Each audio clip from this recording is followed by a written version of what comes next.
चलो, हमारे पास क्या है हमने लेड स्टोरेज बैटरी पढ़ा था। लेड स्टोरेज बैटरी, हमारे पास क्या क्या था? एनोड किसका बना हुआ था? पीबी सॉइड से। हमारे पास कैथोड जो होगा वो किससे बना होगा? मेटल ग्रिड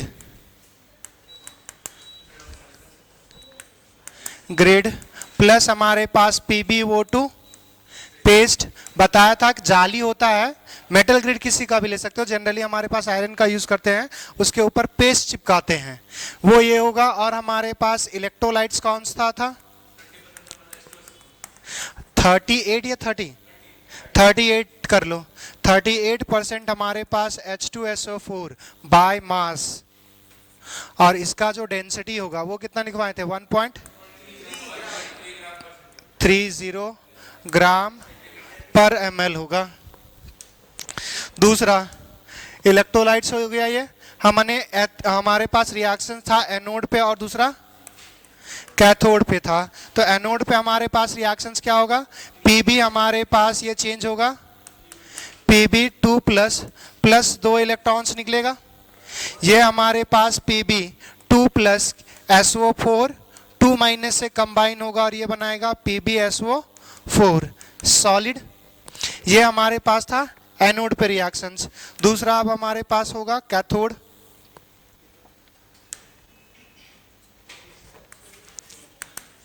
कैथोड पे रिएक्शंस क्या था? PbO2 plus 2 electrons plus 4H plus, ये चेंज होगा Pb2 प्लस हमारे पास वाटर में, यहाँ पे आ जाएगा 2। अब देखो बैलेंस हो, आई थिंक यहीं पे हुआ होगा।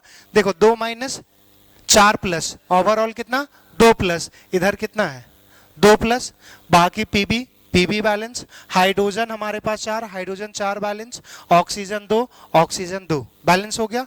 अब देखो हमारे पास क्या था? Pb2 प्लस SO4 2 माइनस के साथ कंबाइन करेगा और ये बनाएगा हमारे पास PbSO4 सॉलिड। तो यहां से हमारे पास, इसमें हमारे पास 2 इलेक्ट्रॉन का चेंजेस, इसमें भी हमारे पास 2 इलेक्ट्रॉन का चेंजेस। तो नॉर्मली इक्वेशन को क्या करेंगे? ऐड कर देंगे। तो हमारे पास जो सेल रिएक्शंस होगा,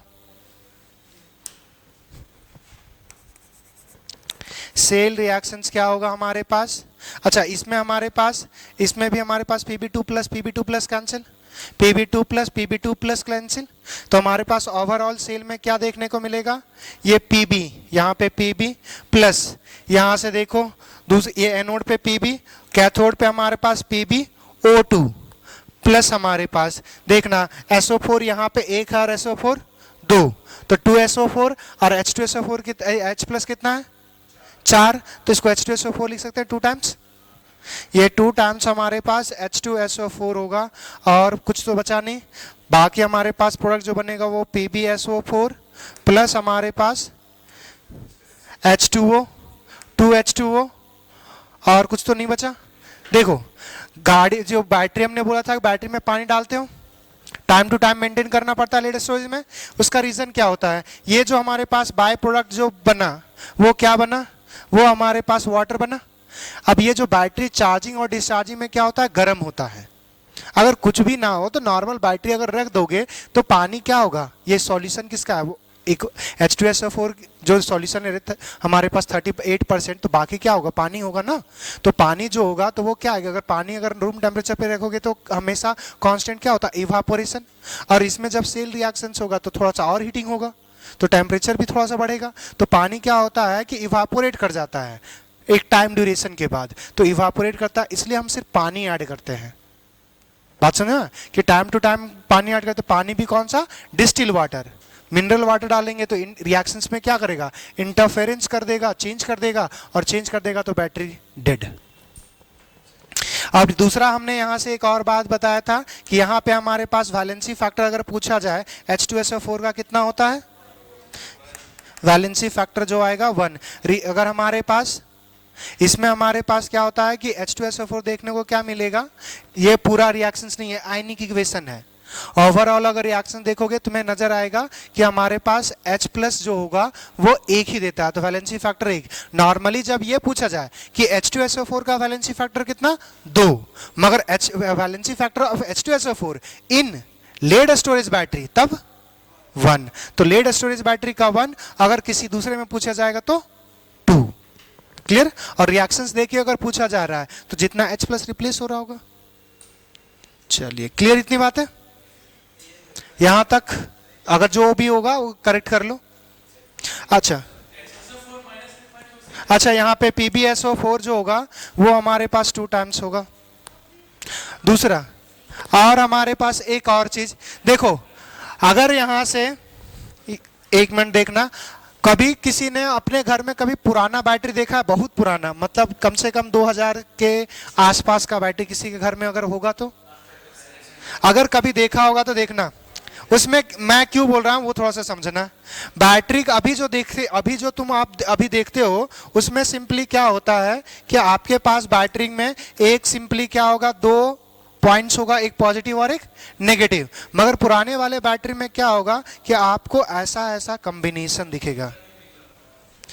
ट्यूब तो वो पानी डालने के लिए, इंसर्ट करने के लिए होता है। दूसरा, यहाँ पे वो इलेक्ट्रोड्स ही बनाता है, जब पॉजिटिव नेगेटिव है ना वो बना रहता था पहले, अब नहीं रहता। रीजन है उसका, 2 चीज है। एक तो हमारे पास हर डिवाइस का सर्किट एडवांस हो गया। पहले क्या होता था, एक फिक्स करंट रिक्वायर्ड होता था वोल्टेज को रन करने के लिए, तो जितना करंट लगा उतना हमारे पास क्या हो, ये जो दिखता है ना एक्चुअली में, जो आप बैटरी में जितना पानी डाल रहे हो ना, जितना पॉइंट्स है वो अलग अलग चेंबर है, अलग अलग सेल है, और उस सेल का कॉम्बिनेशन होता है जो आपके बैटरी में दिखता है। वो जो आप बैटरी में पानी डाल रहे हो वो अलग अलग चेंबर है, और एक चेंबर पता है कि इस केस में हमने नहीं लिखा था, इस केस में हमारे पास जो पोटेंशियल होगा ना, इस केस में जो हमारे पास हमारे पास पोटेंशियल जो जनरेट करता है वो अप्रॉक्स 2 वोल्टेज करता है। तो अगर आप मार्केट में खरीदने जा रहे हो बैटरी जिसमें लिखा है, अगर जनरली जो आप यूज करते हो ना वो 12 वोल्ट का बैटरी यूज करते हो, सॉरी 12 वोल्ट नहीं, हाँ 12 वोल्ट का, तो एक सेल का कॉम्बिनेशन कि अगर एनोड पे ये रिएक्शन होगा, कैथोड पे ये रिएक्शन होगा, तो वो जो वोल्टेज जनरेट करता है 2 का। तो कॉमर्शियली जो जनरली यूज किया जाता है वो 12 वोल्ट का यूज किया जाता है। तो 12 वोल्ट है मतलब कितने का कॉम्बिनेशन, 6 सेल का कॉम्बिनेशन होता है, और एक सेल कितना प्रोड्यूस करता है, 2 वोल्ट। थोड़ा 2 वोल्ट से ज्यादा करता है, मगर वो मानते हैं अप्रॉक्स 2 वोल्ट के आसपास। तो अगर आप जब भी खरीदने जाओगे ना बैटरी लेड स्टोरेज वाला, तो 2 के मल्टीप्लिकेशन में, मतलब 2 के टर्म्स में आएगा, 2 4 6 8 10 12 14 16 18 20 इसी तरह आ सकता है, क्योंकि एक सेल होगा वो 2 वोल्टेज, ऐसा नहीं कि आधा काट देंगे तो आधा वोल्टेज होगा, ऐसा नहीं होता। वो हमने पढ़े था ना, इलेक्ट्रोड के मास और वॉल्यूम ऑफ कंसंट्रेशन पे डिपेंड नहीं करता। तो यहां पे एक वोल्टेज होता है हमारे पास 2 करेगा, एक सेल जो होता है वो 2 वोल्टेज का प्रोड्यूस करेगा, ईच सेल। और जनरली हमारे पास 12 वोल्ट का अगर यूज कर रहे हैं तो उसमें हमारे पास 6 का कॉम्बिनेशन होता है। चलिए हो गया, ये करेक्ट कर लिए थे। चलिए अब आगे, नेक्स्ट अब हमारे पास क्या था, fuel cell.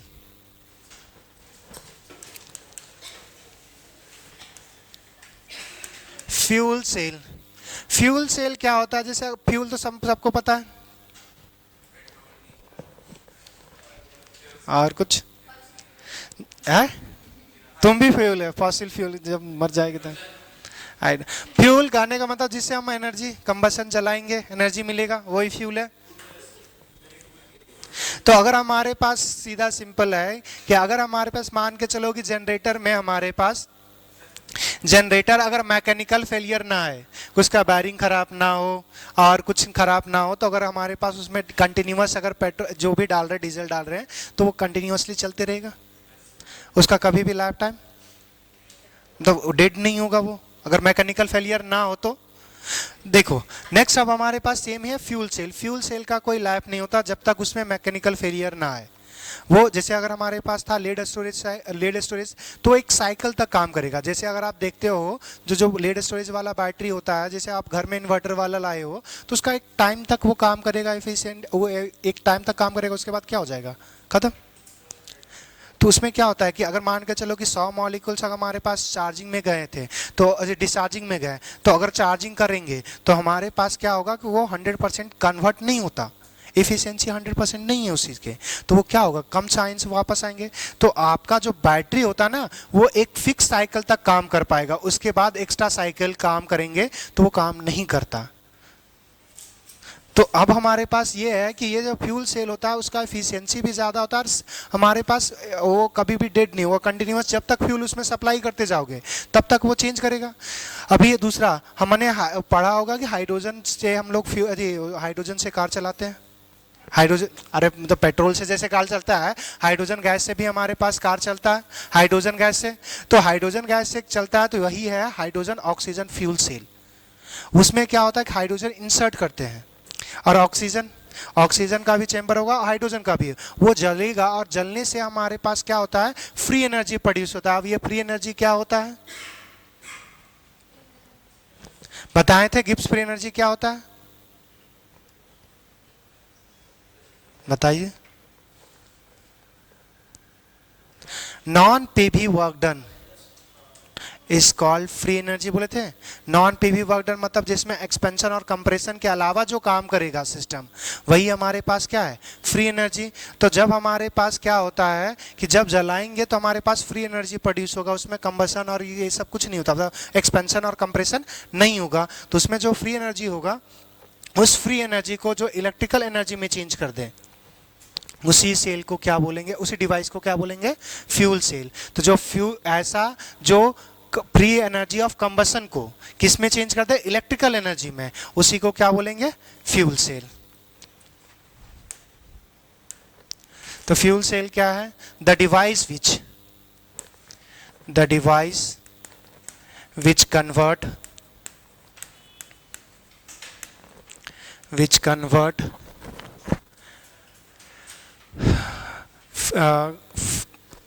free energy of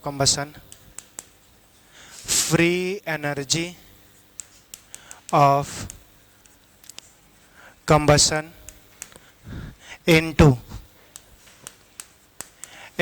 electrical energy is known as fuel cell. इसका एग्जाम्पल देखना, methane plus O2 fuel cell, plus carbon monoxide plus oxygen fuel cell. दूसरा हमारे पास हाइड्रोजन ऑक्सीजन फ्यूल सेल। तो हमें बस एक ही पढ़ना है, हाइड्रोजन ऑक्सीजन फ्यूल सेल। देखो मीथेन है, मीथेन को जब हमारे पास करेंगे या मीथेन को ऑक्सीजन के प्रेजेंस में जलाएंगे, हीट ऑफ कंबसन या कंबसन होगा, कंबसन में हमारे पास जो फ्री एनर्जी जनरेट होगा उसको इलेक्ट्रिकल एनर्जी, देखो डेल्टा जी बराबर पढ़े थे -NFE, ये क्या हो गया, फ्री एनर्जी। इसको चेंज किस में कर रहे हो, इलेक्ट्रिकल एनर्जी में। तो हमारे पास मीथेन जलाएंगे, हमारे पास जलेगा, और इसमें हमारे पास इसमें जो कंबसन होगा, वही कंबसन जो फ्री एनर्जी होगा उसी को इलेक्ट्रिकल एनर्जी में चेंज करेगा। Carbon monoxide, heat of combustion क्या था, हीट ऑफ कंबसन पढ़ाए थे थर्मोकेमिस्ट्री में, क्या पढ़ाए थे,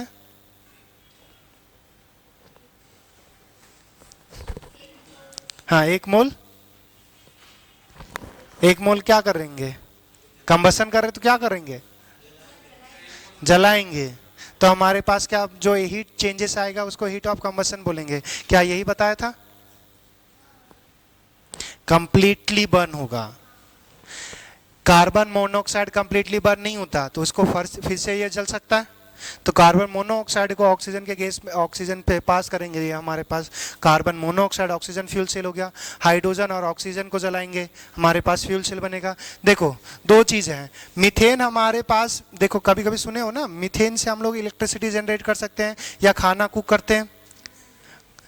गोबर गैस, बायोगैस जो है वो क्या होता है, मीथेन है, अगर जला दोगे तो कंबसन होगा, तो हीट प्रोड्यूस हो रहा है। अब मीथेन को अगर हमारे पास अगर फ्यूल से, अगर मीथेन से इलेक्ट्रिसिटी अगर हमें बनाना है तो वही यही एक काम आ जाएगा फ्यूल सेल, कि मीथेन हमारे पास क्या करेंगे, जलाएंगे और उसको हम लोग क्या करेंगे, इलेक्ट्रिकल एनर्जी में चेंज करेंगे।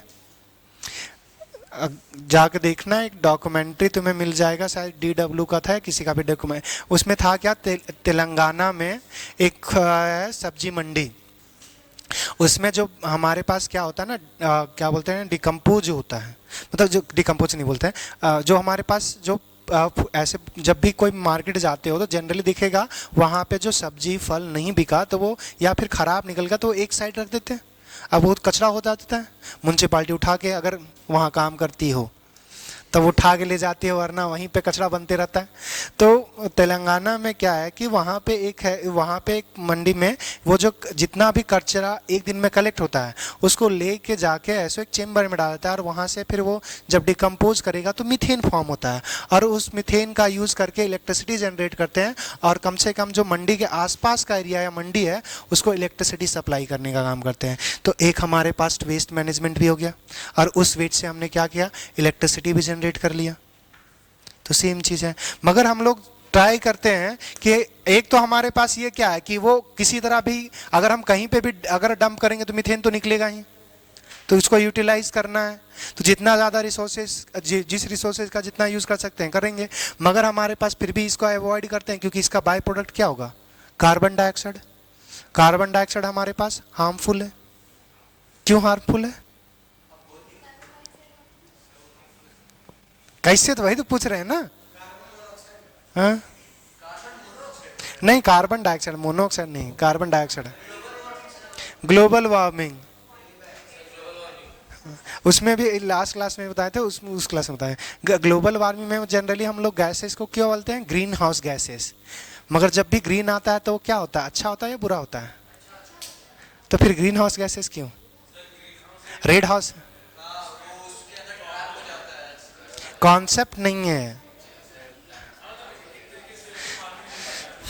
अरे वो चीज नहीं है कॉन्सेप्ट, खेती में यूज करता है वो ग्रीन हाउस लगा देते हैं, तो ग्रीन हाउस, अरे वो क्या होता है ना कि वो खेती में जो शेड बनाते हैं तो उसमें क्या होता है कि जो पहला बार निकलेगा या जो प्लांट्स भी होते हैं ना तो वहाँ पे भी CO2 रिलीज होता है, वो इन्वायरमेंट बनाने के लिए करते हैं कि ताकि वो बाहर से एक्सपोज ना हो, डायरेक्ट सनलाइट ना पड़े या बहुत ज़्यादा हार्श क्लाइमेट की वजह से ना, उसमें क्या होता है प्लांट्स भी तो कार्बन डाइऑक्साइड छोड़ेगा, तो वो क्या हो जाता है, ट्रैप हो जाता है, तो वो भी गर्मी देगा, और वो गर्मी जरूरी होता है। जैसे देखो अर्थ है हमारे पास, अगर सनलाइट आ रहा है और सनलाइट चला गया, क्योंकि मोस्ट ऑफ द बॉडी क्या करता है, रिफ्लेक्ट करता है, तो अगर रिफ्लेक्ट कर देगा तो गर्मी में दिन में पता चलेगा टेम्परेचर बहुत ज़्यादा हाई हो गया, रात को पता चलेगा बहुत ज़्यादा लो हो गया।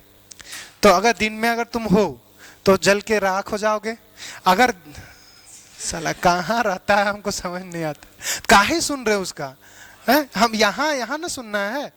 तो अगर हमारे पास जो आउटर लेयर जो हमारे पास अर्थ का, अरे मारेंगे तुम लोगों को, अरे का हम ही को बोल रहा है अरे है? एक तो बात भी कर रहा है और उसे बोल रहा है अरे। यहां से सुनो, यहां से सुनिए, हमारे पास अगर एक अर्थ है, अर्थ का अगर एटमॉस्फेरिक में जो गैसेस है अगर ना रहेगा तो सिंपली सनलाइट आएगा, सनलाइट रिफ्लेक्ट कर जाएगा। तो अगर जब दिन को आएगा तो अगर आप हो तो उस समय अर्थ का टेम्परेचर बहुत ज़्यादा हाई होगा, अगर रात को है तो अर्थ सनलाइट नहीं आएगा, सनलाइट नहीं आएगा तो उस समय टेम्परेचर बहुत ज़्यादा डाउन हो जाता है। Same kind of moon, moon में जब सनलाइट पड़ता है टेम्परेचर हाई होता है, मगर जब नहीं पड़ता तो वहाँ टेम्परेचर बहुत ज़्यादा लो हो जाएगा, तो हम वहाँ पे सरवाइव नहीं कर पाएंगे। तो जो ग्रीन हाउस गैसेस होते हैं वो क्या है कि अर्थ के चारों तरफ एक लेयर बनाती हैं, वो क्या करता है कि जब सनलाइट आता है तो वो टेम्परेचर एब्जॉर्ब करता है, और वो टेम्परेचर एब्जॉर्ब करेगा तो हमारे पास रहने लायक सूटेबल इन्वायरमेंट बनाता है, इसलिए उसको बोलते हैं ग्रीन हाउस गैसेस। तो ग्रीन अच्छा है, क्यों अच्छा है, सर्वाइवल के लिए हमारे पास है। अब बुरा क्यों हो गया वो समझना, हमने ग्रीन हाउस गैस का अमाउंट कुछ ज़्यादा ही बढ़ा दिया, तो जितना टेम्परेचर हमें रखना चाहिए था उससे ज़्यादा टेम्परेचर अब हो रहा है। ग्लोबल वार्मिंग क्या है कि अर्थ का टेम्परेचर क्या हो रहा है, राइज कर रहा है, क्यों हो रहा है कि जो हमने जो जितना लेयर होना चाहिए था उसमें हमारे पास जो ग्रीन हाउस गैसेस हैं जो हीट को ट्रैप करके अंदर रख सकती थी उसका अमाउंट हमने बढ़ा दिया, तो ओवरऑल ग्लोबल पूरा अर्थ का टेम्परेचर बढ़ गया, इसलिए बुरा है। अमाउंट कम रहे अच्छा है, मगर ज्यादा है तो बुरा है, अगर नहीं रहे तब तो और बुरा है। माइनस में तो अभी भी है।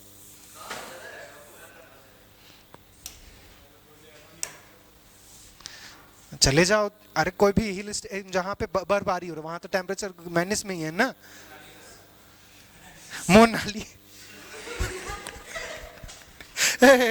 छोड़ो, यहां से देखो हमें जो पढ़ना है वो हमारे पास हाइड्रोजन ऑक्सीजन फ्यूल सेल पढ़ना है। इसमें हमारे पास ये दोनों जनरली क्यों यूज नहीं करते, समझ में आ गया। बाय प्रोडक्ट क्या है हमारे पास, कार्बन डाइऑक्साइड, वो इको फ्रेंडली नहीं है। अरे इसका यहां से देखो हमारे पास, हम निकाल देंगे किसी को, हम पहले भी बोल चुके हैं कि जो आपस में मुनमुन करते हो ना हमको बड़ा इरिटेटिंग लगता है, तो एक टाइम तक बर्दाश्त करेंगे। जोर से बोलते हो कोई उसमें कोई प्रॉब्लम नहीं, सब सुनता है, मगर जब मुनमुनाने लगते हो ना तो लगता है ना बाजार दे दोनों का खोपड़ी। आरामी आदमी, प्यार से बोलते समझ नहीं आता है, लतियाना ही तुम्हारे लिए बेहतर है।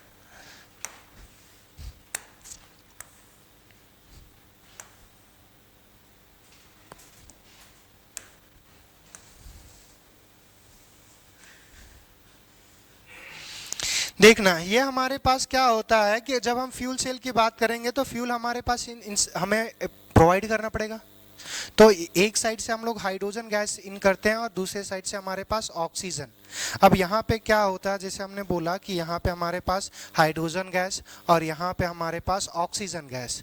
ये जहाँ पे हमारे पास हाइड्रोजन गैस जिस साइड से जाएगा वो होता है एनोड।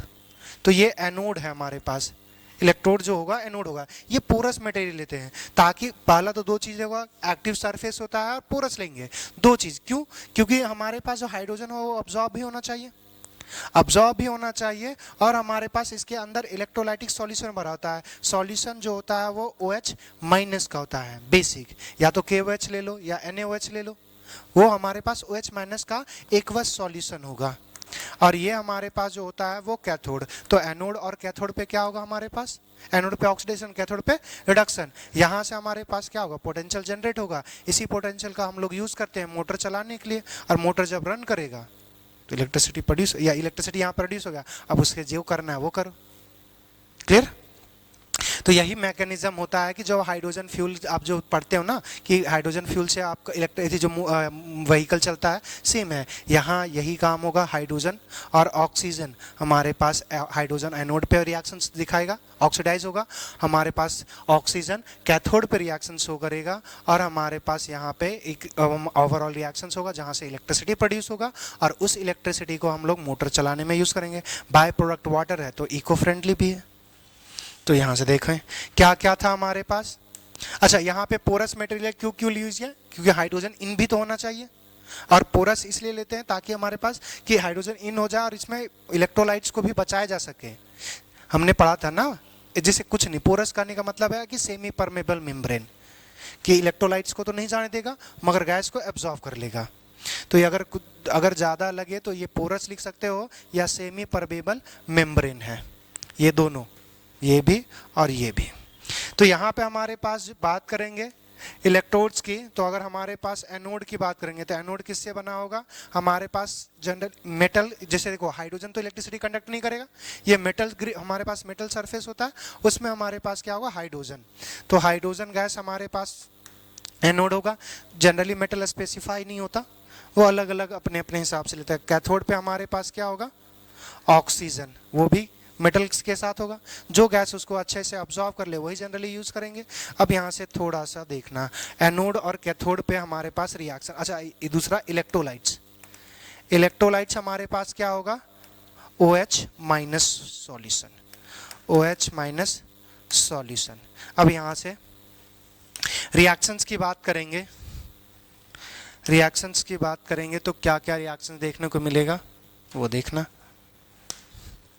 रिएक्शंस की बात करेंगे तो हमारे पास एनोड पे ऑक्सीडेशन होगा, एनोड पे हमारे पास हाइड्रोजन, यहाँ पे OH माइनस अवेलेबल है, ये 2OH माइनस ले करके ये बनाएगा वाटर प्लस 2 इलेक्ट्रॉन्स रिलीज करेगा। देखो इधर भी 2 नेगेटिव 2 नेगेटिव 2 और हमारे पास 2, 4 हाइड्रोजन, यहाँ पे 4 हाइड्रोजन 2 ऑक्सीजन 2 ऑक्सीजन, बैलेंस हो गया।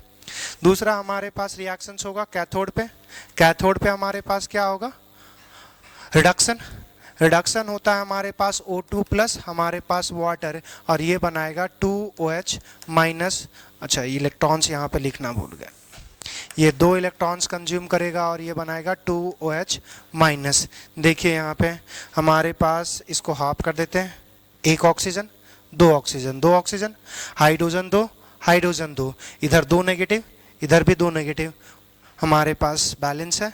अब इस रिएक्शंस को जब हम ऐड करेंगे तो यहाँ से देखना क्या क्या कैंसिल होगा हमारे पास, ये 2 इलेक्ट्रॉन से 2 इलेक्ट्रॉन्स, 2H से 2H, तो जितना हमारे पास एनोड में जितना OH माइनस कंज्यूम होगा उतना ही कैथोड में क्या हो जाएगा, फॉर्म, तो OH माइनस का कंसंट्रेशन कांस्टेंट ही रहेगा इस केस में भी। जब हमने एक और ऐसा ही काम किया था, जब हमारे पास सेम इलेक्ट्रोलाइट और सेम इलेक्ट्रोड्स ले रहे थे, उस केस में भी हमारे पास क्या था, कंसंट्रेशन कांस्टेंट, इस केस में भी OH माइनस का कंसंट्रेशन क्या होगा, कांस्टेंट। तो OH माइनस का कंसंट्रेशन बोले या pH बोले तो दोनों कांस्टेंट होगा। यहाँ से देखो हमारे पास क्या हो रहा है, हाइड्रोजन हमारे पास हाफ O2, देखो यहाँ पे 1 पानी और यहाँ पे 2, 1 बचेगा हाफ H2O, तो ये हमारे पास बन गया, ये रिएक्शंस हो गया।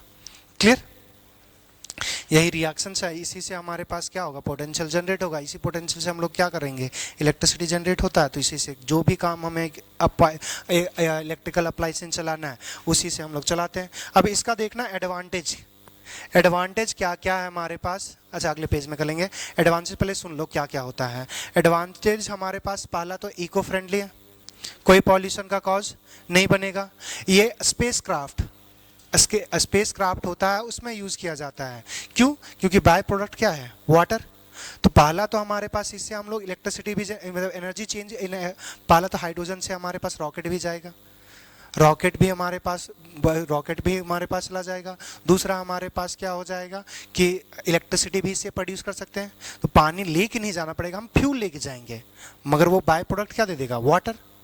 अब वाटर में मिनरल्स ऐड करेंगे, ये है डिस्टिल वाटर, कोई मिनरल्स नहीं, इसमें मिनरल्स जितना ज़रूरी है हमें कि हमारे पास अलग अलग मिनरल्स का जितना अमाउंट है वो ऐड करेंगे, वो और उसके बाद पियेंगे।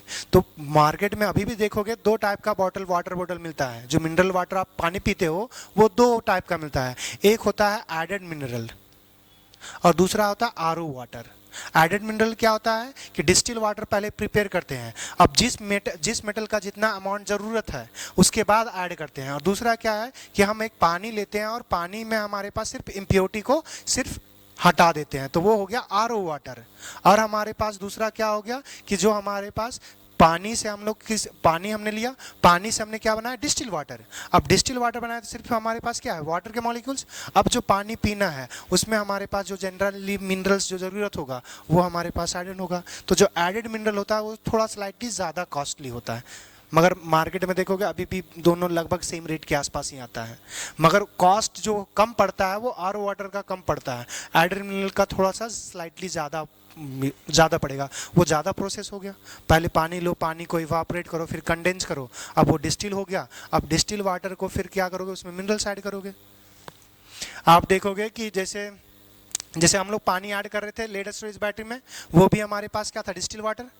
आप AC से जो पानी ड्रिप होता है ना, वो भी काइंड ऑफ डिस्टिल वाटर है, वो 100% तो नहीं है मगर उसके आसपास पहुंच जाएगा। जो आप मार्केट में अगर लो क्वालिटी का पानी खरीदते हो डिस्टिल वाटर, उसका अगर हार्डनेस मेजर करोगे और AC का जो पानी निकल रहा है उसका हार्डनेस मेजर करोगे तो AC का वाटर का बहुत कम आएगा। रीज़न वही है कि वो फ्री है, मतलब कभी कभी लगता है ना जो चीज़ फ्री मिल जाता है तो उसका हम लोग क्या बोलते हैं, वैल्यू नहीं करते। सेम चीज़ है, AC का भी पानी है, एक बार बस TDS मेजर करके देखना, पता चल जाएगा। अगर उसका TDS तुम्हारे पास जो पानी खरीद रहे हो उससे कम है, अगर AC का TDS कम है एज कम्पेयर टू पानी खरीदे तो पानी मत खरीदना नेक्स्ट टाइम से, मगर एक बार चेक कर लेना। नीरज सर से मांगना, टीडीएस उनके पास है मीटर।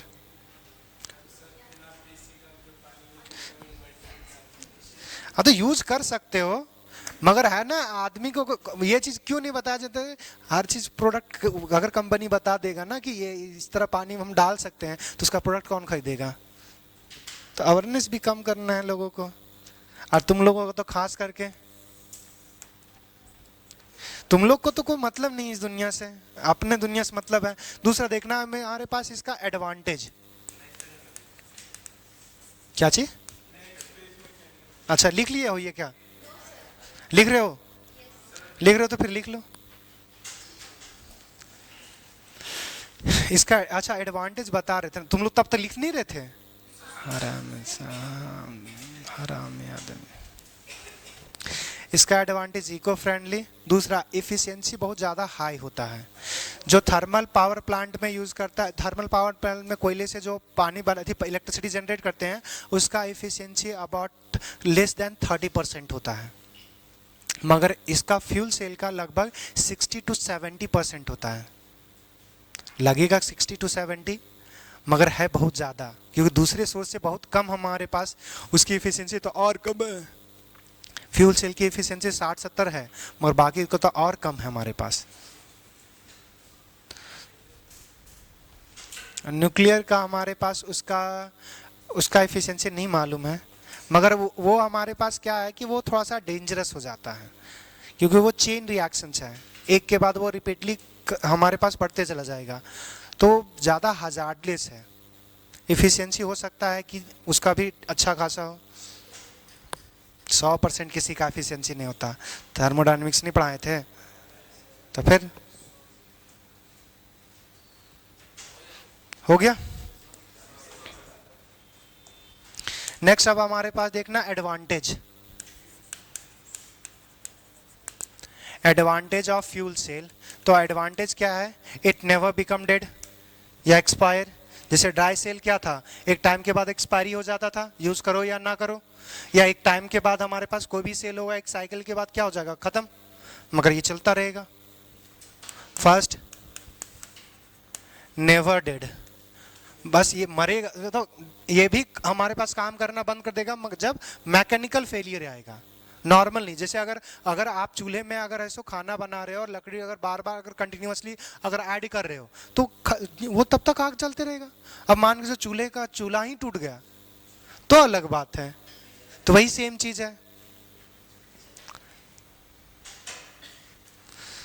लतखोर इसी ने बोलते हैं। अभी कुछ बोल देंगे तो फिर। दूसरा हमारे पास it have high efficiency, it have high efficiency. अब एफिशिएंसी का फॉर्मूला देख लेना। एफिशिएंसी परसेंटेज एफिशिएंसी बराबर होता है delta G by delta H. Percentage निकालना मतलब 100 से मल्टीप्लाई करना है। तो किसी भी बैटरी का अगर एफिशिएंसी निकालना है तो ये फॉर्मूला है, gives energy divide by enthalpy into 100। ये हमारे पास एफिशिएंसी का फॉर्मूला। अच्छा, it have high efficiency about, लिख लो, अबाउट 60 to 70%, 60 से 70 के आसपास आता है। तीसरा हमारे पास इट इज इको फ्रेंडली,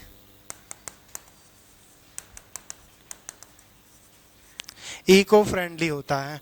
चौथा हमारे पास use in space mission, space mission में यूज किया जाता है। तो इसका दो काम वही, इलेक्ट्रिसिटी और पानी पीने वाला। इतने हमारे पास एडवांटेज है। और लिख सकते हो। अच्छा इको फ्रेंडली लिखे थे क्या? हाँ लिखे तो हैं इको फ्रेंडली। और अगर कुछ ऐसा सूझे जो नीचे से रिलेटेड हो चिपका सकते हो। अब इसी लाइन को लंबा करते जाओ, हो जाएगा। बोर्ड में इतना लिख दोगे, हो सकता है टीचर अच्छा नंबर दे देगा, नहीं अगर हो रहेगा तो मेंटलिटी बना हुआ है, बोर्ड में जितना लिख के आओ उतना ज़्यादा बेहतर। हाँ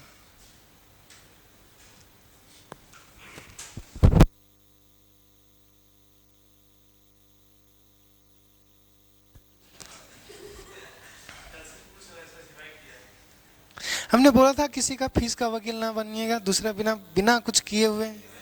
हाँ, दर्शी बोला। हाँ, बिना फीस का वकील समझते हो ना, कि जब तक कोई कुछ ना दे तब तक अपना है सो दूसरे बिना फ्री के लिए किसी के लिए लड़ना नहीं है। हम कुछ और दिखलाएंगे। बढ़े आप आगे। हो गया। हो सकता है किसी में हमारे पास दो चीज याद रखना, बैटरी का अगर हमारे पास टेम्परेचर ऑफ कॉफिशिएंट जितना ज्यादा होगा उतना ज्यादा बुरा बैटरी है वो।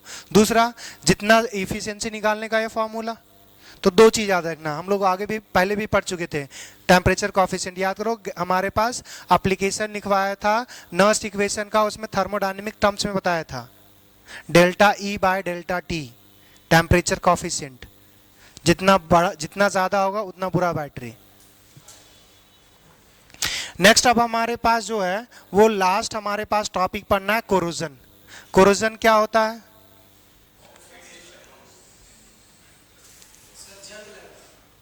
उसका एक एग्जांपल है जंग लगना। रस्टिंग और कोरोजन काइंड ऑफ एक ही चीज है।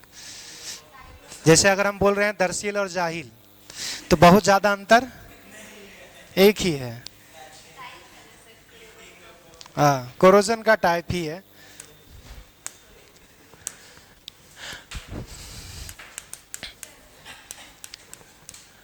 कोरोजन, कोरोजन क्या है हमारे पास कि जब हमारे पास मेटल अनडिजायरेबल प्रोडक्ट, जब हमारे पास अनडिजायरेबल प्रोडक्ट में चेंज हो जाए बाय यूजिंग, बोल सकते हो कि इन्वायरमेंट या moisture.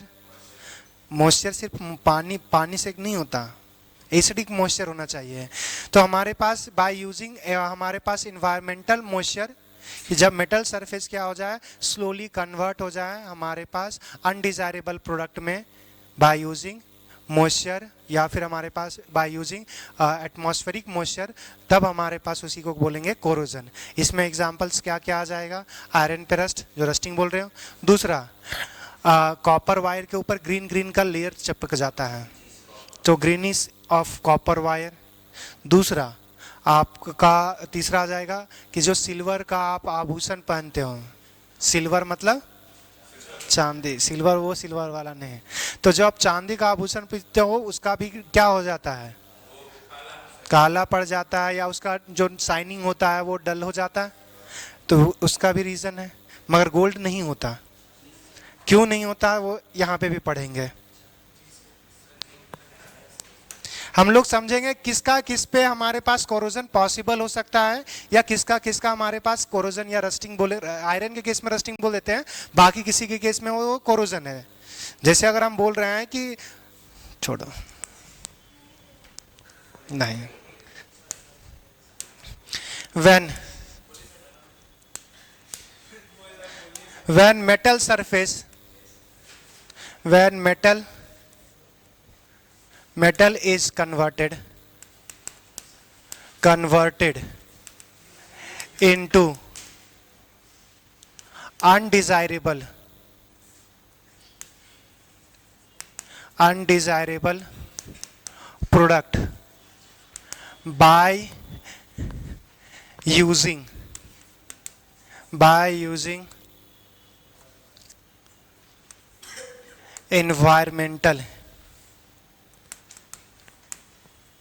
environmental gas and moisture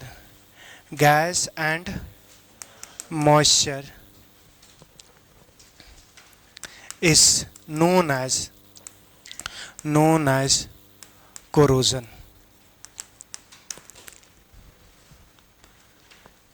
Converted into undesirable product by using, हाँ ठीक है। It is very slow process. ये स्लो प्रोसेस होता है, ऐसा नहीं कि हम आज लोहा लाएं और कल ऐसे जंग लग जाएगा, वो टाइम लगता है।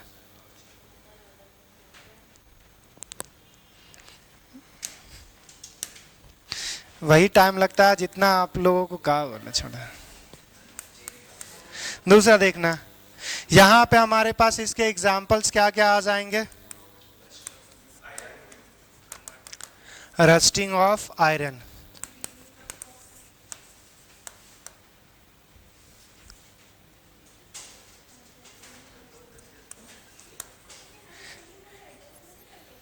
ग्रीनिशिंग ऑफ कॉपर, तीसरा हमारे पास dullness, dullness of silver. Gold नहीं होता, समझेंगे आगे। अब इसमें जो हमारे पास पढ़ना है वो हमें बस एक ही एग्जांपल्स पढ़ना है, रस्टिंग ऑफ आयरन, कि रस्टिंग हमारे पास कैसे होता है, समझेंगे क्यों होगा। अब तुम यहाँ से ये आगे जब पढ़ लोगे ना तब पता कर पाओगे कि कौन कौन सा हमारे पास रस्ट कर सकता है, कौन कौन नहीं कर सकता। अभी समझोगे, जो जितना भी है ना वो सब का सवाल का आंसर आ जाएगा। तो कीप पेशेंस। अगर यही क्वेश्चन है कि कौन कौन रस्ट करेगा तुम्हारे पास जो मेटल है तो वो अभी आंसर आएगा। पहले ये लिख ले,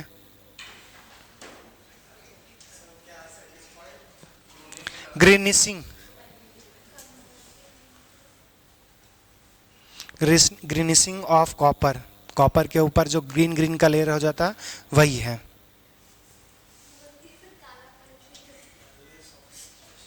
क्या बोल रहे, काला परत, अभी बोले बिना फीस का वकील ना बने। और दौड़ा फुसफुसाइएगा नहीं, जिस दिन मेरा पारा गर्म होगा क्लास से बाहर निकाल देंगे।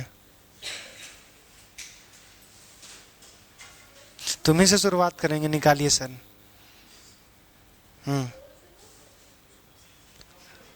अभी बोला ना निकालिए सर, हम सुने।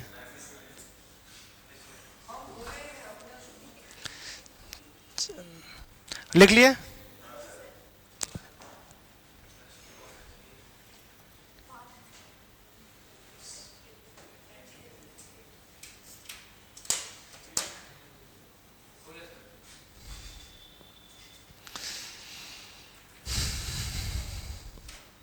अब देखेंगे हमारे पास rusting of iron. Rusting of iron, iron पे हमारे पास जंग क्यों लगता है। सिंपली अगर देखेंगे तो हमारे पास क्या है कि अगर हमारे पास एक मेटल सरफेस है, ये हमारे पास आयरन का है, तो इस पे क्या होता है, हमारे पास जो मॉइस्चर होगा जैसे जनरली जो होता है वो O2, और हमारे पास एसिडिक मीडियम होता है H+। ऑक्सीजन जब OH+ के साथ आएगा तो यहाँ पे मेटल के साथ रिएक्शंस होता है, तो रस्टिंग जो होगा वो एसिडिक मीडियम में होता है।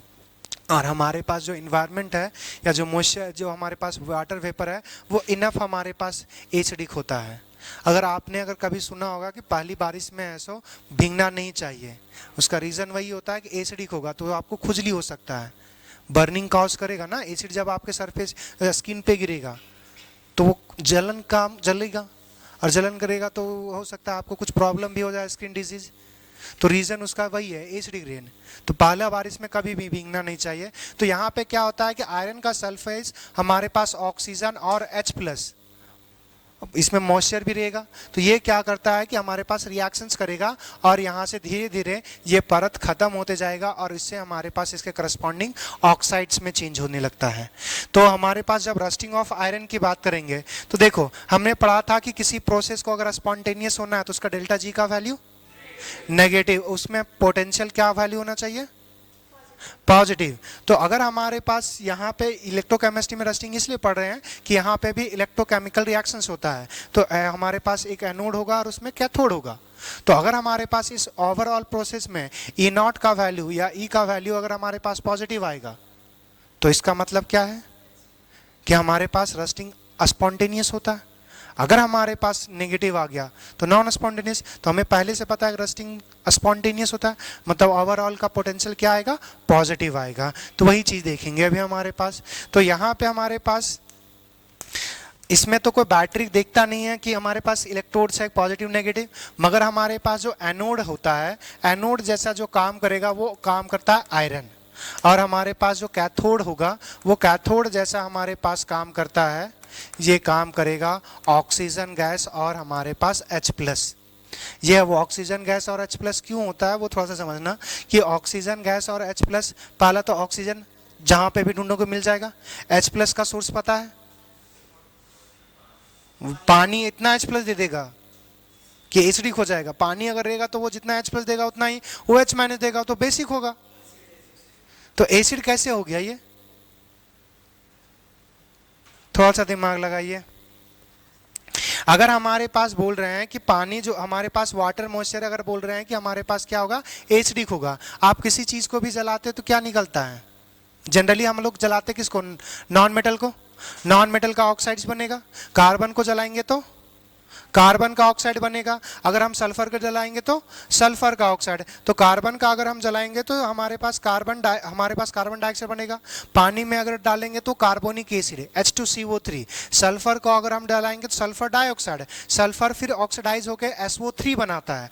SO3 को अगर पानी में डालेंगे तो बनेगा ओलियम या सल्फ्यूरिक एसिड।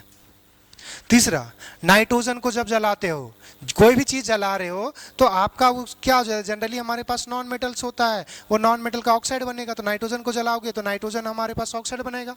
नाइट्रोजन ऑक्साइड्स में फिर हमारे पास वो उसको करते हैं NO3 में चेंज करेंगे। नहीं, हाँ, NO2 में देगा। NO2 को जब पानी में डालेंगे तो हमारे पास नाइट्रिक एसिड और नाइट्रस एसिड फॉर्म होता है। तो जब भी हमारे पास ये सल्फर, नाइट्रोजन, कार्बन के कंपाउंड चला रहे हैं, उसके ऑक्साइड फॉर्म होंगे और उसके ऑक्साइड करस्पॉन्डिंग एसिड बनाएगा। और ऐसा तो है नहीं कि हम लोग जलाते नहीं हैं, अंधा जलाते हैं। और अंधा जलाते तो हमारे पास इन्वायरमेंट कैसा है, एसिडिक है। एसिड का मात्रा का कोई प्रॉब्लम नहीं है। तो यह हमारे पास एनोड आयरन जैसा काम करेगा। तो एनोड पे हमारे पास क्या होगा, ऑक्सीडेशन। तो ये हमारे पास आयरन चेंज होगा Fe2++ 2 इलेक्ट्रॉन। इस केस में अगर रिडक्शन पोटेंशियल की बात करेंगे, मतलब हमारे पास Fe2+ से अगर Fe की बात करेंगे तो ये -0.44 वोल्टेज प्रोड्यूस करता है। दूसरा हमारे पास ये रहा ऑक्सीजन, और हमारे पास H+, ये अच्छा, हाँ ठीक है। इस केस में हमारे पास क्या होगा, ये इलेक्ट्रॉन एक्सेप्ट करेगा और ये बनाएगा वाटर। आई थिंक यही आना चाहिए। हमारे पास कितना हो गया, 2 हाइड्रोजन, हाफ हमारे पास, एक बार चेक कर लें, यही तो था, O2+2, हाँ ठीक है। इस केस में हमारे पास जो पोटेंशियल जनरेट होता है, E0 का जो वैल्यू आएगा, रिडक्शन ही है। ये हमारे पास लिख सकते हैं, किसका लिख दें, कुछ नहीं, बस यहाँ से लिख देते हैं स्टैंडर्ड रिडक्शन पोटेंशियल। इस केस में जो होता है 1.23 वोल्ट होगा। क्लियर? हमारे पास एनोड पे जो हमारे पास आयरन ऑक्सीडाइज होगा, वहां पे पोटेंशियल जनरेट होगा। इसका हमने लिखा रिडक्शन पोटेंशियल कितना हो, 0. माइनस में 0.44। इस केस में रिडक्शन पोटेंशियल 1.23 वोल्ट। अब यहाँ से देखो, अगर हमारे पास पहला तो यहाँ से सेल रिएक्शंस कर सकते हो, तो इसमें हमारे पास सिंपली ऐड कर दोगे। इसमें हमारे पास प्रोडक्ट में 2 इलेक्ट्रॉन है, रिएक्टेंट पे 2 इलेक्ट्रॉन, अगर ऐड कर दोगे तो क्या बन जाएगा हमारे पास, Fe+ हमारे पास हाफ O2+ हमारे पास 2H+, ये चेंज हो जाएगा हमारे पास Fe2++ हमारे पास वाटर में।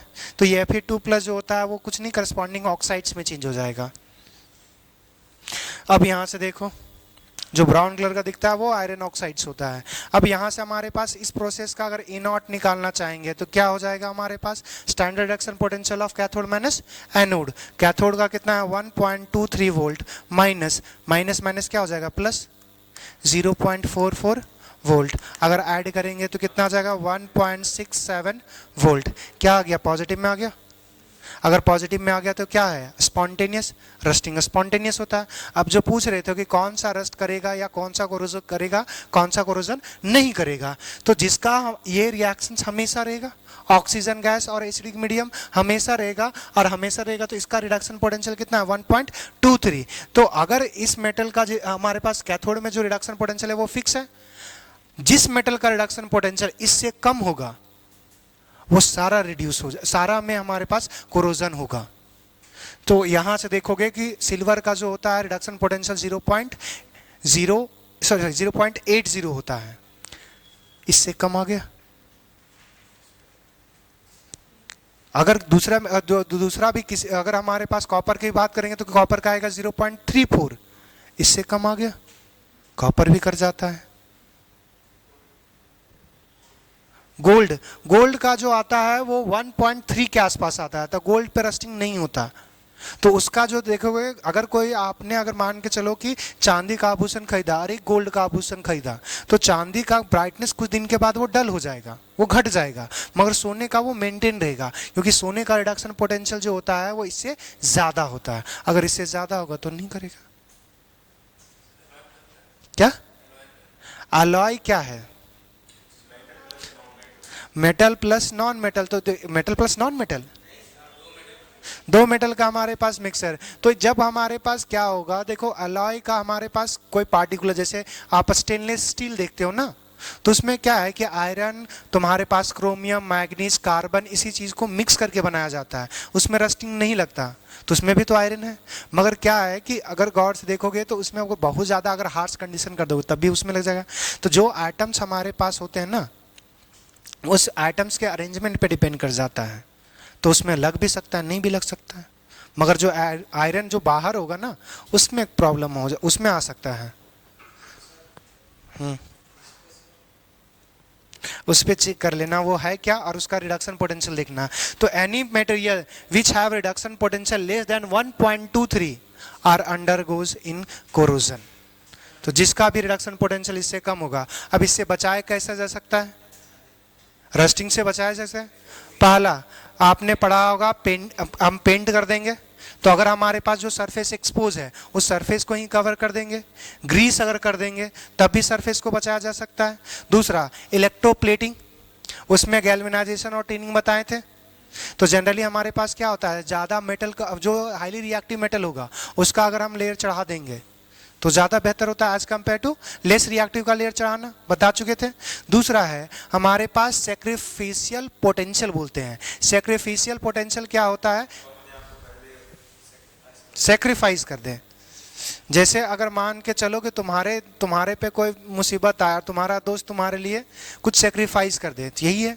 तो इसमें क्या होता है, जैसे मान के चलो अभी ये जनरली यूज़ नहीं होता, पहले यूज़ होता था रेल की पटरियों में पानी का सप्लाई करने में। तो उस समय क्या होता था कि प्योर हमारे पास आयरन यूज़ होता था।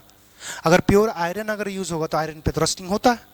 तो आयरन से क्या करते थे, वायर, जैसे अगर पाइप हमारे पास गया है पानी डिलीवर करना है, उसके ऊपर वायर लपेटते थे और वायर से हमारे पास एक दूर पर गड्ढा खोदते थे और उस गड्ढे में मैग्नीशियम डाल देते थे। तो आयरन से ज़्यादा कौन रिएक्टिव है? मैग्नीशियम। मैग्नीशियम का ब्लॉक भरा जाता था। अब धीरे धीरे आयरन से रिएक्ट पहले कौन करेगा? मैग्नीशियम। मैग्नीशियम अगर हमें पता चल गया कि वो 2 घंटे मतलब 2 महीने 3 महीने जितना डाल रहे हैं वो 2-3 महीने के लिए इनफ है, तो उसको ख़त्म होने से पहले हम नया पैकेज फिर से डाल देंगे। तो हमारे पास उस तरह से रस्टिंग से बचाया जा सकता था। मगर अब क्या होता है कि हम लोग मिक्सर ले लेते हैं कि अब जो पानी वाला डिलीवरी होता है वो आयरन नहीं होता, कुछ आयरन होगा, कुछ दूसरे मटेरियल होते हैं। अब उसके से बनाकर हम लोग पाइप बनाते हैं ताकि दो चीज, पानी का टेस्ट भी चेंज नहीं होगा, रस्ट भी नहीं करेगा, लॉन्गर लाइफ होगा, ड्यूरेबिलिटी ज़्यादा होता है, ज़्यादा स्ट्रेंथ होता है। क्लियर? तो पहले इतना लिख लीजिए।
हो गया?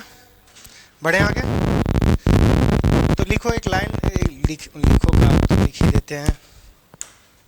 हमारे पास सारे मेटल हमारे पास कोरोज करेंगे जिसका रिडक्शन पोटेंशियल 1.23 से कम होगा, ज़्यादा होगा। अगर रिडक्शन पोटेंशियल अगर किसी का ज़्यादा होगा तो कैथोड माइनस एनोड करेंगे तो क्या हो जाएगा, नेगेटिव दे देगा, और नेगेटिव हमारे पास नॉन स्पॉन्टेनियस होगा। तो ऑल मेटल अंडरगो या all metal show corrosion which have less reduction potential than 1.23 volt. तो इतना वोल्ट से अगर हमारे पास किसी भी का रिडक्शन पोटेंशियल अगर कम होगा तो वो सारा का सारा क्या करेगा, रस्ट कर जाएगा या कोरोज कर जाएगा। अब हमारे पास प्रिवेंट कैसे कर सकते हैं, प्रिवेंशन ऑफ रस्टिंग को कैसे प्रिवेंट कर सकते हैं। हमारे पास रस्टिंग को प्रिवेंट करने के लिए पहला तो हमारे पास क्या है कि मेटल का जो सरफेस है वो एक्सपोज होने से बचा ले। तो बचाने के लिए क्या कर सकते हैं, पहला हमारे पास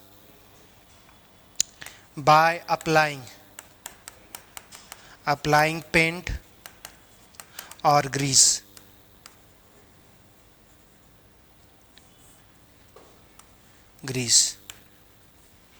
दूसरा हमारे पास बाय इलेक्ट्रोप्लेटिंग। अब इलेक्ट्रोप्लेटिंग में क्या कर सकते हो, गैल्वनाइजेशन, टीनिंग एटसेट्रा। तीसरा हमारे पास कैसे बचा सकते हैं, देखो मीडियम कौन सा था, एसिडिक, तो या तो न्यूट्रल या तो बेसिक कर देंगे तब भी हमारे पास प्रिवेंट कर सकते हैं by changing medium acid to neutral और बेसिक, न्यूट्रल या बेसिक कर देंगे तब भी हमारे पास बचाया जा सकता है। और कुछ बच गया, हाँ, चौथा सैक्रिफिशियल पोटेंशियल अप्लाई करके हम लोग बचा सकते हैं। तो इसमें सिंपली क्या करते हैं कि जिस मेटल को बचाना है उससे ज़्यादा हमारे पास क्या होना चाहिए, ऑक्सीडेशन पोटेंशियल हमारे पास दूसरे मेटल का होना चाहिए, तभी हमारे पास बचाया जा सकता है। चौथा हमारे पास हो गया बाय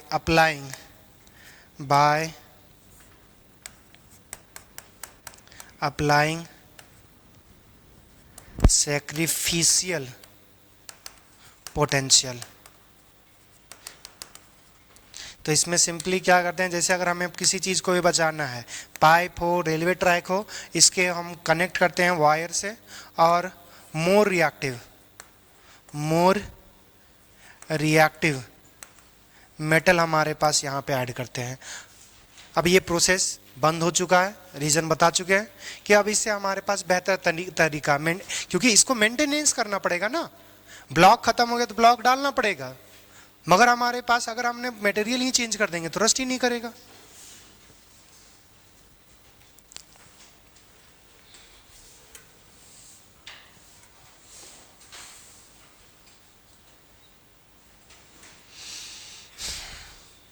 दूसरा ऐसे अगर हम डायरेक्ट हम चाहेंगे पटरी पर या फिर हमारे पास टंकी पर पानी थी उस पर पोटेंशियल अप्लाई करके उसका रिडक्शन पोटेंशियल ही चेंज कर दें 1.23 से, तो वो थोड़ा सा ज़्यादा डेंजरस हो जाता है, मगर बचा तो ऐसे भी सकते हैं इलेक्ट्रिसिटी सप्लाई करके। अगर हमारे पास मान के चलो कि जिस पे कर रहे हैं तो उसमें हम पोटेंशियल ही इतना अप्लाई कर दिए कि इससे कम हो जाएगा तो भी रस्टिंग हो जाए, रस्टिंग से बता सकते हैं, मगर वो ज़्यादा काइंड ऑफ डेंजरस हो जाता है। इससे बेहतर है कि ब्लॉक ही यूज़ कर ले।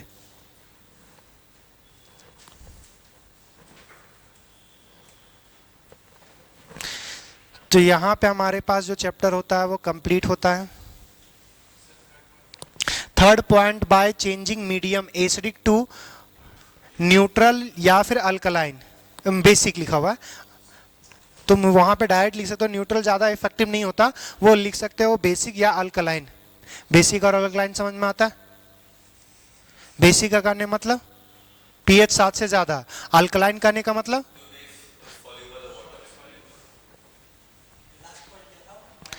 by applying sacrificial potential sacrifice करना, उसी से आया है टर्म। हो गया। चलिए नेक्स्ट देखिए। अब हमारे पास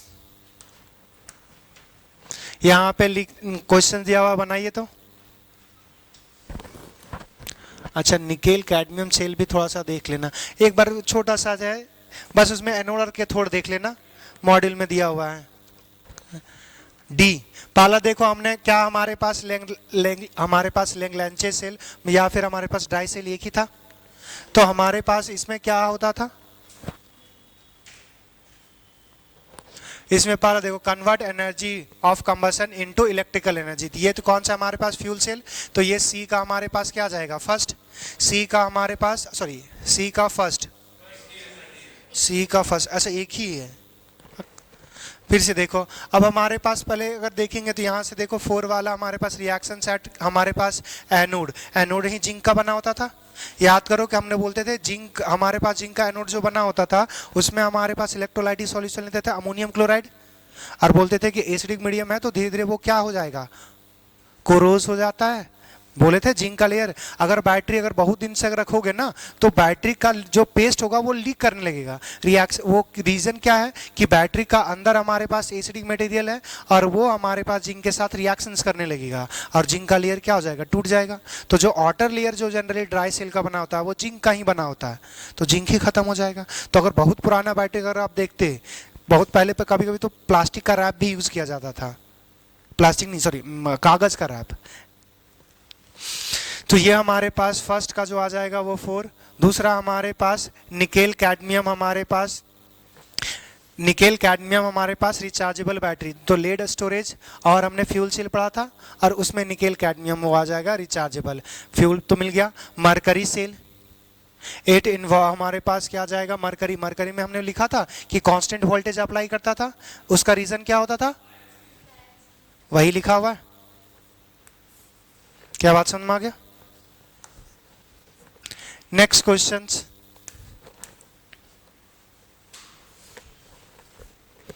क्या दिया हुआ है, fuel cell using hydrogen and oxygen as a fuel.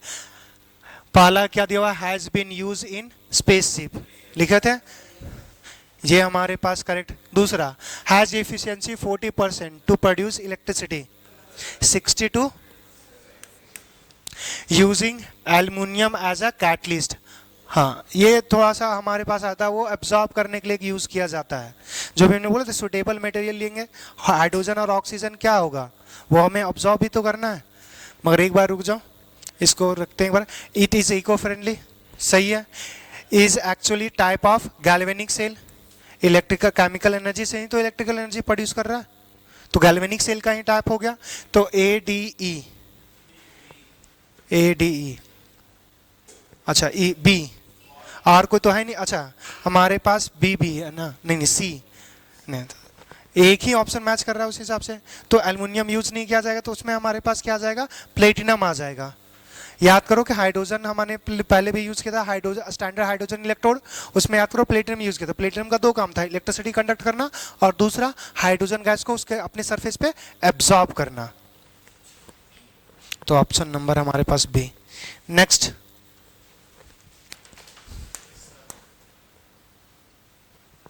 अच्छा यहाँ पे लिखा हुआ है ट्रांजिस्टर, हेयरिंग एड्स, इन्वर्टर और अपोलो स्पेस, तो यहाँ से भी पता कर सकते हो। अभी हमने कुछ देर पहले बताया था ड्राई सेल घड़ी में यूज किया जाएगा, मरकरी सेल खिलौनों में जनरली यूज किया जाता है। तीसरा हमारे पास जो बताए थे लेड स्टोरेज जो बैटरी होगा वो यहाँ पे यूज किया जाएगा, घर में, इन्वर्टर में।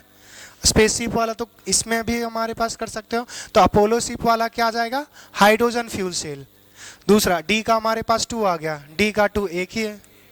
ए का अगर हमारे पास देखो ट्रांजिस्टर, तो हमारे पास क्या दे दिया हुआ है, ट्रांजिस्टर जो हमारे पास क्या बोलते हैं, वो टेप रिकॉर्डर जो बोलते थे ना छोटा वाला, तो वो जो नॉर्मल इसी टाइप का सेल होता है, तो वही हमारे पास आ गया। जिंक, हमारे पास जिंक जो होगा वो हमारे पास क्या होगा, एनोड जैसा। अब कैथोड जो होता था हमारे पास क्या 2 चीज़ यूज करते थे, इसमें यूज करते थे हमारे पास HgO नहीं MnO, हमारा सॉरी MnO, शायद MnO का पेस्ट यूज करते थे।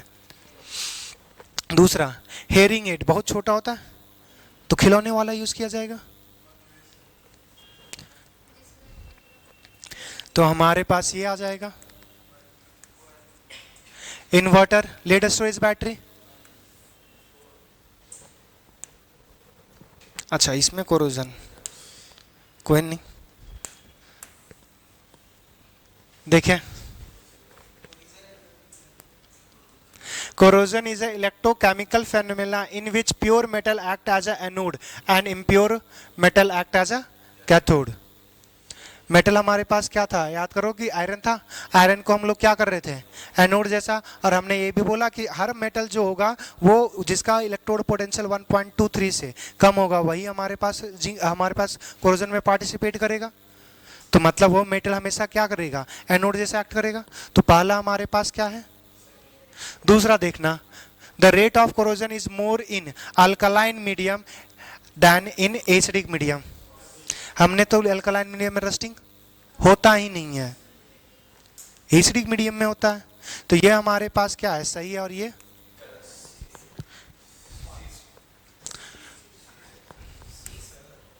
बढ़े आगे।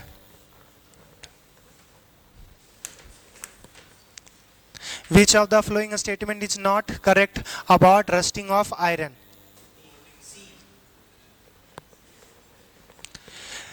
पहला क्या, coating of iron surface by prevents rusting even if the tin coating is peeling off। हमारे पास रस्टिंग से बचाया जा सकता है, उसके ऊपर कौन सा कोटिंग कर रहे हैं, टीन का कोटिंग करेंगे। और वो भी कब हमारे पास वो उचड़ जाए, स्क्रैच जो बताए थे। तो ये हमारे पास काम ही नहीं करेगा। जिंक हमारे पास, जिंक पे स्क्रैच आएगा ना तब भी जिंक पार्टिसिपेट कर जाएगा।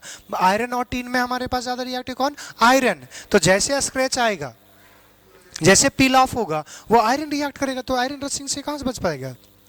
तो यही हमारे पास करेक्ट नहीं। देखो ये हमारे पास व्हेन पीएच लाइज अबव 9 और 10 rusting of iron does not take place. Acidic medium, इससे बेसिक हो जाएगा, खत्म।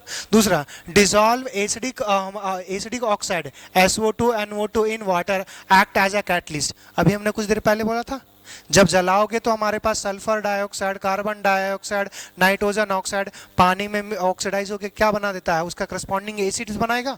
तो अगर हम ये सब डालेंगे तो एसिडिक का हमारे पास क्या कर रहे हैं, अमाउंट बढ़ा रहे हैं, H+ मोर एसिडिक कर रहे हैं, तो और ज्यादा रस्टिंग होगा। Rusting of iron is envisaged जो भी है as setting up to the electrical cell on the surface of iron object as the क्या हमारे पास electrochemical cell the surface of. अरे वो कुछ नहीं, अभी हम लोग जो मैग्नीशियम का ब्लॉक कर रहे थे, मैग्नीशियम ब्लॉक ले रहे थे, वही लिखा हुआ है। अच्छा, खत्म। तो अब इसका टेस्ट की बारी आती है।